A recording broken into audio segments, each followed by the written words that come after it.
If you grew up walking on eggshells, feeling like a puppet, enduring emotional roller coasters, you may have a narcissistic mother. These relationships can leave deep scars not easily healed. But recovery is possible by understanding the signs and learning to set boundaries. I'll share the 8 red flags of a narcissistic mother and tips to start reclaiming your freedom and joy. The moment I realized my childhood was a lie remains etched in my mind like a scar. I was walking through a hall of mirrors at the carnival, seeing endless distorted reflections of myself, just like how I felt growing up with a narcissistic mother, distorted beyond recognition. My mother was like a Venus flytrap, enticing me with sweetness before snapping her jaws shut once I got close. She reeled me in with praise, only to skewer me with criticism when I relaxed my guard. I danced to her whims like a marionette as she pulled the strings controlling my life. Her personality could turn on a dime, shifting instantly from sunlight to raging storm. One moment, she'd glow with pride as I played piano for her friends. The next, she'd seethe like a volcano over a clumsy mistake I'd made, subjecting me to verbal attacks that left me shell-shocked. I learned to hide my true feelings deep underground where they wouldn't provoke her unpredictable rage. While other mothers nurtured their daughters' self-esteem, mine sucker punched my confidence at every turn. "You're getting chubby," she'd remark, eyeing me like a butcher surveying meat. My body became a battleground, my beauty only valued when it reflected well on her. I may as well have been an employee reporting to her daily. Requests to sleep over at friends' houses were met with suspicion and demands for detailed surveillance reports afterwards about what I did, who I talked to, and what I ate. She wasn't gathering information out of care for me, but for control. Her interests and obsessions became mine by default. I obediently ticked off accomplishments like ballet, French, and piano that would impress her friends. My own passions like writing and art were discounted as foolish fantasies. She was the sole author of my life's script, and I lacked the courage to toss away that tattered manuscript and take control. She competed with me relentlessly, always angling to come out on top. I'll never forget her gleeful smile when she mentioned being hit on by a boy I had a crush on. "He said I'm like an older, sexy version of you," she boasted, enjoying my embarrassment. In her eyes, my successes were only tolerable if hers were even bigger and better. I also became my mother's personal confidant as she unloaded graphic details about her sex life no child should have to hear. She expected me to perform charmingly for her friends, parading me around like a show pony when she wanted to make an impression. I felt less like a daughter than an accessory she pulled out for convenience. Far worse than the mental manipulation was the profound lack of emotional nurturing. While other mothers wrapped their daughters in unconditional love, my uncertain footing with my own left me unmoored, stumbling through childhood without an anchor. When I scraped my knee as a child, she'd angrily chide my carelessness instead of soothing the wound with kisses. After my first heartbreak in middle school, her cold response offered all the comfort of an ice bath when I desperately needed warmth. Couldn't she see my heart was a gaping wound in need of care? I learned not to share vulnerability, knowing it would always be met with distance or disdain. Perhaps the most damaging scar was the constant undercurrent of anxiety her unpredictable rages spawned. I remained hypervigilant, constantly trying to discern her moods and brace for the next temper flare-up. My nerves stayed permanently frayed like a tightrope wavering in the wind. I'd flinch and cower at the slightest crackling of her emotional lightning. A persistent knot of worry lodged in my gut, impossible to loosen as long as she had access to me. Sign number 1. You feel like an extension of her. Like a puppeteer, a narcissistic mother views her child as a marionette under her control. Your life becomes merely an instrument for achieving her unfulfilled dreams or feeding her craving for admiration. I knew my passions and desires were irrelevant to my mother. Only her ambitions for impressive accomplishments mattered, never my own. I felt suffocated, like her dress-up doll, not a real person. Not being seen for your authentic self causes identity confusion and depleted self-worth. Create space to discover who you are apart from who she needed you to be. Sign number 2, she criticizes you, but can't take any herself. Have you met someone who dishes out criticism freely, but rages when questioned themselves? That's a narcissist. My mother's judgments about my looks, friends, and talents left me anxious and demoralized. But even polite feedback unleashed her inner fury. Her facade of perfection was paper thin.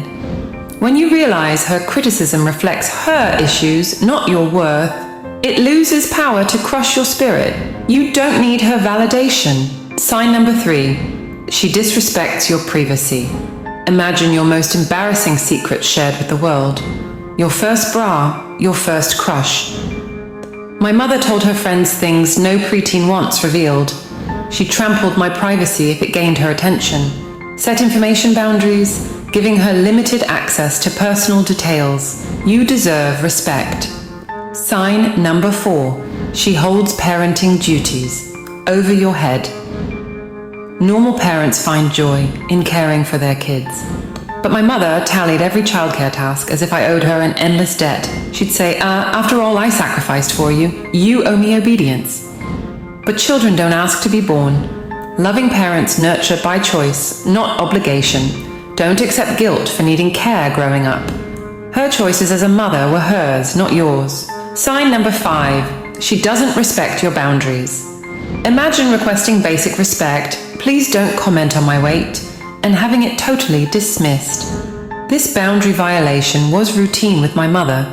If I asserted myself at all, she'd explode in anger or give me the silent treatment for days. She demanded complete dominance and control. Start saying no to mistreatment. You teach others how to treat you by what you permit from them.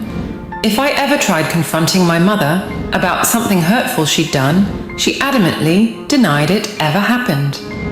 When presented with proof, she insisted I misinterpreted events. Her lies were cobwebs trapping me in distorted realities she spun. I learned it was impossible to win an argument with her. Despite my silent screams for affection, I never dared ask for comfort directly. That would only enrage the dragon. But my longing for maternal warmth permeated my being like a yearning ache. As I reached adulthood, moving out freed me from her day-to-day dominance. But invisible chains still tethered me to her malice. I sought her validation obsessively, only to be stabbed in the heart by her cold indifference. Would the taste of her conditional love forever haunt me like an addictive drug? The puppet strings were cut, but my limbs still twitched reflexively when she pulled. But beneath the fear, my inner spirit continued banging against the walls of the prison. Her narcissism had trapped me in. I longed to break free, to discover who I was apart from her programming. It took me years of struggle to reclaim my autonomy. With therapy and introspection, I've learned to dismantle the frameworks she built in my mind to contain me. While she tried to sculpt me into a bonsai tree, stunted and twisted, I continue reaching for the sun, nourished by my own roots.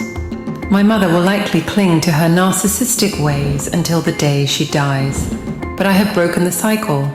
Though her disorder bruised my psyche with countless invisible scars, I'm healing myself through self-love. In the hall of mirrors, I now see clearly. Gone are the distorted reflections of the past. I have emerged like a butterfly shedding its chrysalis, finally taking flight on wings of my own. The road to escape was long, but I'm here to assure you that you can walk it too. You hold the key, it's called self-compassion. By speaking kindly to yourself, you can slowly undo the damage from her cruel words. Let the blame go. Her disorder isn't your fault, though she conditioned you to feel responsible. Accept that you alone own your happiness, not her. Set firm boundaries around what behavior you'll tolerate, and don't waver when she pouts or rages. Her explosions are temper tantrums, not signs you've done wrong. Keep your peace of mind safe. Forgive yourself for not being perfect. Her constant criticism was designed to keep you small and under control. But you're awakening now. Spread your wings and let the light in. You are worthy of real love, the kind that comforts and empowers. Never believe the lies that you're unlovable. A flower is still beautiful, even if it had the misfortune to grow in poor soil.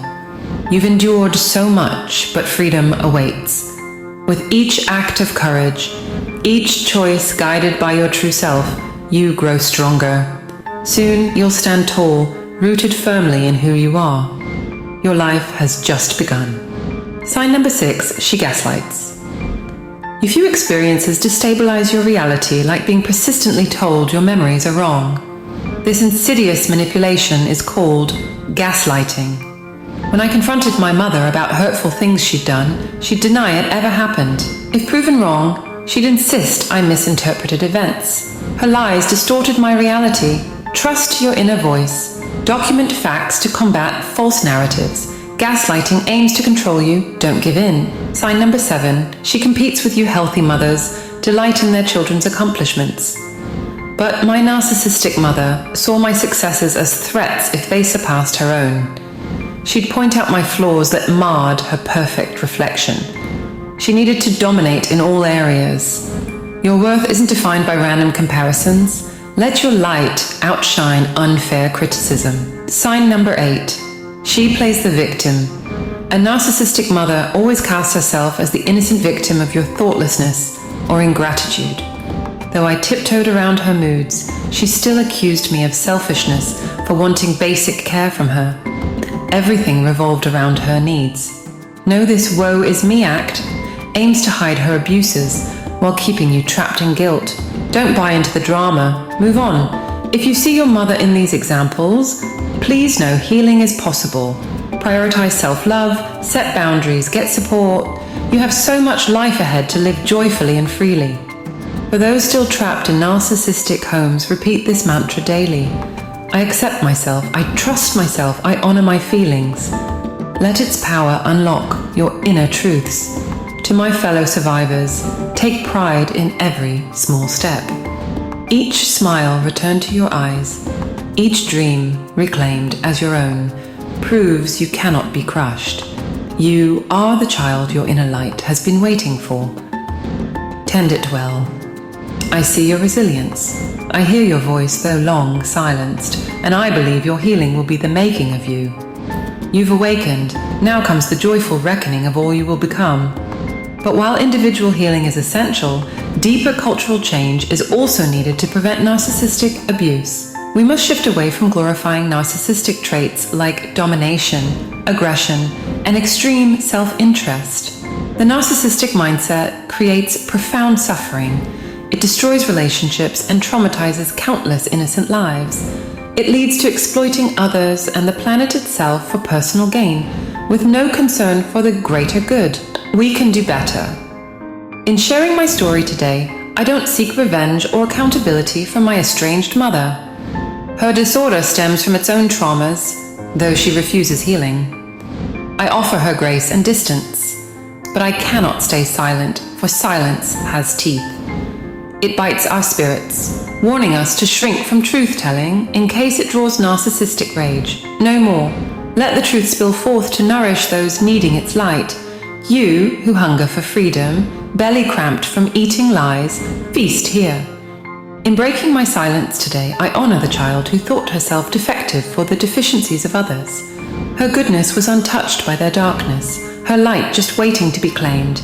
I honor your light too, bright ember in the ashes, flicker of hope cupped from the winds. Yours is the courage to cease carrying blame that does not belong to you. Abuser, you tried to make yourself big by belittling. But smallness is not for the belittled, and bigness not for bullies. We stand tall in our humanity, hearts even larger for having weathered your worst. And to those who still doubt their right to live free of tyranny disguised as love, hear me. Liberation is your birthright. Claim it now. Let this be the era monsters' masks are stripped away, their power starved by truth and compassion.